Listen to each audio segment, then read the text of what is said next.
All right, let's dive in. Today, we're going to pull back the curtain on this invisible force that basically runs our entire digital world software. I mean, it's the set of instructions, right? The ghost in the machine that tells all that powerful hardware what to actually do. So let's follow that ghost and see just how deep this rabbit hole really goes.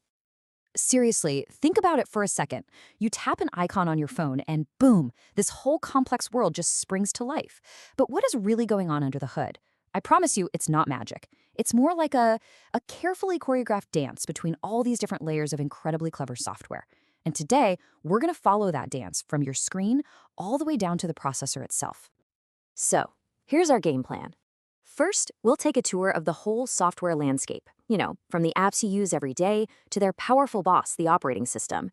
Then, we're going to switch hats and become architects, exploring how software is actually built, from the language it's written in to the tools that bring it all to life. Okay, first up, let's just get the lay of the land.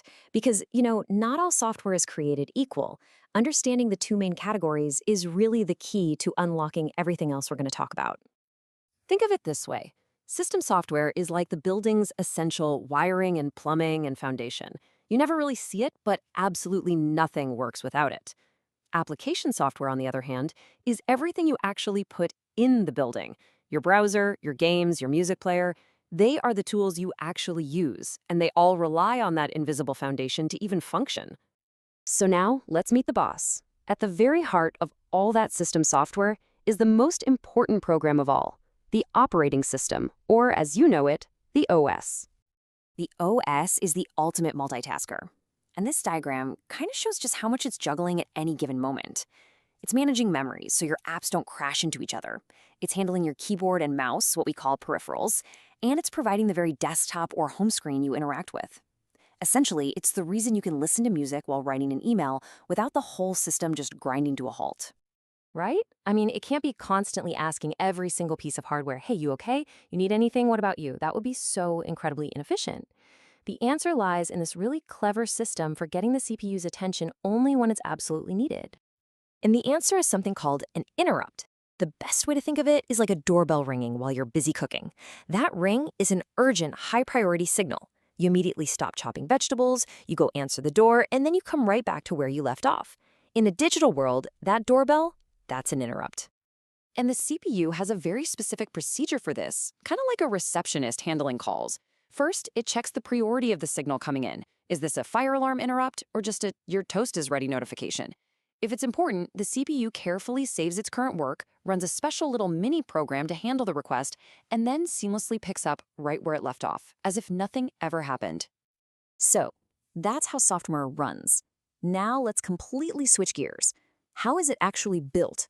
Okay, time to put on our architect hat. To get a computer to do anything at all, we have to give it a set of super precise instructions.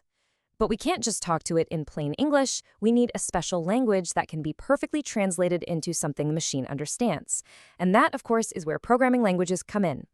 This brings us to a really fundamental trade-off in programming. You've got high-level languages like Python or Java that feel much closer to human language. They're way easier for us to write and understand. Then you have low-level languages, which are the opposite. They're closer to the machine's native tongue. They give a programmer incredible speed and control, but man, they are far more difficult and complex to work with. And here, you can see what that difference actually looks like. On the left, you can almost read that Python code like it's a sentence. On the right, yeah, that's machine code, a raw stream of ones and zeros. That binary sequence is the only language the processor actually speaks. So, how in the world do we bridge that enormous gap? We bridge that gap with translation. We need special programs that act as, well, interpreters between our human-friendly code and the machine's native binary tongue. These translators come in two main flavors. You've got compilers and you've got interpreters. They both achieve the same goal, but they go about it in completely different ways. Let's stick with an analogy. A compiler is like a book translator. It reads your entire program all at once, translates the whole thing into a separate runnable file, like an .exe file, and then just hands it back to you. The final result runs incredibly fast, but you won't find out about any typos until the very end of the process. An interpreter, on the other hand, is like a live diplomat at the UN. It translates and executes your code one line at a time. It's slower, sure, but it's fantastic for learning and fixing mistakes because it stops you the second it hits an error. So we have languages to write in, and we've got translators to convert them. But where does a programmer actually do all this work? Well, it's not in a simple text document. They use a powerful, all-in-one digital workshop. It's called an Integrated Development Environment, or IDE. And really, the name says it all. It integrates everything a developer needs into one single application, which streamlines the entire process of creating software from start to finish. You should think of an IDE as a text editor on steroids. It is packed with tools that make a programmer's life so much easier. It's got auto-completion that predicts what you're trying to type, error diagnostics that highlight your mistakes in real time before you even try to run the code, and it has built-in translators so you can write and test your creation with just a single click. And this is how it all connects. Let's trace the journey from an idea to an action. It all starts with a developer, right? Writing human-readable code in an IDE. That code then gets translated by a compiler or an interpreter into that low-level machine code, the ones and zeros. That code forms an application, which runs on top of the operating system, which in turn commands the physical hardware. You see? Every single layer is essential to making the magic happen.